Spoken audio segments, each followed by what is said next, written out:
नमस्कार. मी विक्रम भावे. उलट तपासणी या चॅनलमध्ये आपल्या सगळ्यांचं स्वागत करतो. मंडळी, दाभोळकर कोण होते? या विषयाचे 3 भाग आपण पाहिले. आता आपण चौथ्या भागाकडे वळू. तत्पूर्वी माझी आपल्या सगळ्यांना विनंती आहे, की या चॅनलला लाईक आणि सबस्क्राईब नाही केलं तरी चालेल, पण या चॅनलवरचे व्हिडिओ अधिकाधिक शेअर करा. एक हिंदुत्ववादी असल्यामुळे मला जे भोगावं लागलं किंवा माझ्या कुटुंबियांना जे भोगावं लागलं, ते समस्त हिंदूंपर्यंत पोचलं पाहिजे आणि आज हिंदू म्हणून संघटित होण्याची का आवश्यकता आहे हेही समजलं पाहिजे.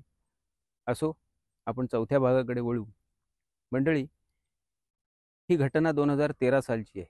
दाभोळकरांची हत्या झाल्यानंतर काही तासांच्या आतच ठाण्यातल्या मुंब्रा पोलीस स्टेशनमध्ये 2 तरुणांना अटक करण्यात आली. त्यांची नावं आहेत मनीष नागोरे आणि विकास खंडेलवाल. या दोघांकडून जे शस्त्र जप्त करण्यात आलं ते फॉरेन्सिक लॅबोरेटरीला पाठवण्यात आलं.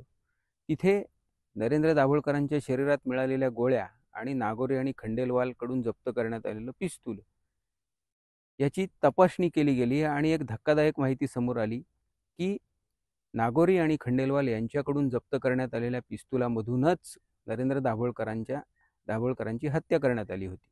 आता तपास कुठल्या दिशेने करायला हवा हे समजलं होतं, हत्यार मिळालं होतं, तपासाचा दिशा समजली होती.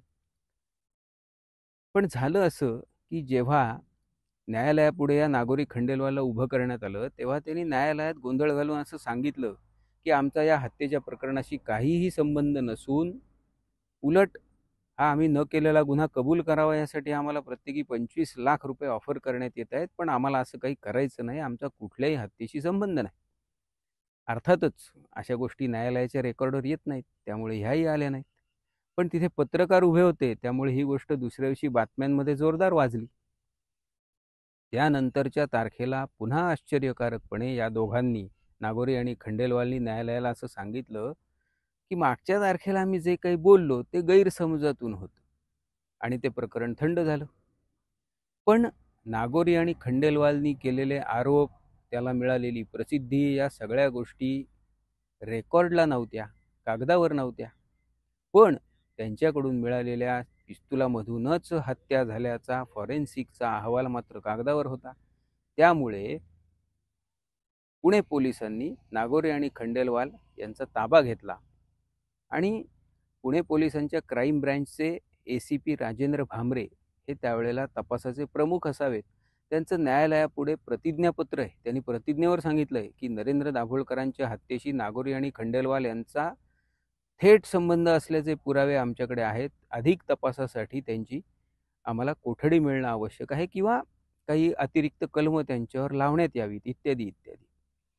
आता इतकं सगळं होऊन सुद्धा अत्यंत सरप्राइझिंगली, आश्चर्यकारकपणे पुणे पोलिसांना नागोरी आणि खंडेलवाल यांच्या विरोधात त्यानंतर पुरावेच मिळाले नाही. त्यामुळे पुणे पोलीस त्यांच्या विरोधात आरोपपत्र दाखलच करू शकले नाही. त्यामुळे त्यांना साहजिक डिफॉल्ट जामीन मिळाला. आपल्या सगळ्यांना माहिती आहे, त्यानंतर केतन तिरोडकर नामक एका कथित पत्रकाराच्या याचिकेवर सुनावणी घेत उच्च न्यायालयाने हा तपास, दाभोळकर हत्येचा तपास CBIकडे सोपवला. CBIने या तपासाची सूत्र हातात घेतली आणि मग CBIने 2016 मध्ये 2 नवीनच शूटर आणले. 2018च्या आरोपपत्रात आणखी 2 वेगळे शूटर आणले. 2016 मध्ये ज्यांना शूटर दाखवलं ते फरार होते, म्हणून 2018 मध्ये जे पकडले तेच फायनल समजा, अशी थेअरी CBIची होती. त्यांनाच प्रॉसिक्यूट केलं गेलं, त्यांच्यावरच आरोप निश्चित केले गेले. नागोरी आणि खंडेलवाल यांच्यावर मात्र आरोप पण ठेवले गेले नाहीत. त्याही पुढे जाऊन ज्या नागोरी आणि खंडेलवाल यांच्याकडून मिळालेल्या पिस्तुलातूनच गोळ्या झाडल्याचं प्रयोगशाळेच्या अहवालात सिद्ध झालं, त्या दोघांना CBIने क्लीन चिट दिली. CBI इथपर्यंत थांबत नाही, तर CBIचा सुभाष रामरूप सिंग नावाचा अधिकारी शपथेवर न्यायालयात सांगतो की महाराष्ट्र पोलीस आणि कलिनाची फॉरेन्सिक लॅबोरेटरी यांनी खोटा रिपोर्ट बनवून नागोरी आणि खंडेलवाल यांना विनाकारण यात गोवण्याचा प्रयत्न केलाय. मंडळी, ज्या 2018 साली शूटर म्हणून ज्या कळसकरणे अंदुरेला पकडलं, त्यांच्या विरोधात काडीचाही पुरावा नसताना तेच शूटर म्हणून CBI वारंवार सांगत राहिली. पण ज्या नागोरी आणि खंडेलवालकडून शस्त्र मिळालं, ते मॅच झालं, त्यातूनच दाभोळकरांची हत्या झाल्याचं निष्पन्न झालं. त्यांना मात्र सीबीआयने धडधडीतपणे क्लीन चिट दिली. पुणे पोलीस त्यांच्या विरोधात पुरावेच गोळा करू शकले नाहीत. पुणे पोलीस त्यांच्या विरोधात आरोपपत्रच दाखल करू शकले नाहीत. काय म्हणावं काय या तपासाला? प्रश्न पडतो, हे सगळं इतकं धडधडीतपणे करत होते, करू दिलं जात होतं, कोणी त्याविषयी काही बोलत नव्हतं, सांगत नव्हतं, कोणाचीच हिंमत होत नव्हती. हे सगळं ज्यांच्यासाठी, ज्या दाभोलकरांसाठी इतकं धडधडीत केलं जात होतं, ते कोण होते? कोण होते कोण? असो, तूर्तास इथेच थांबतो.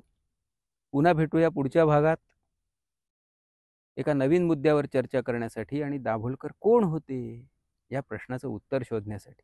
तोपर्यंत नमस्कार. जय हिंदू राष्ट्र.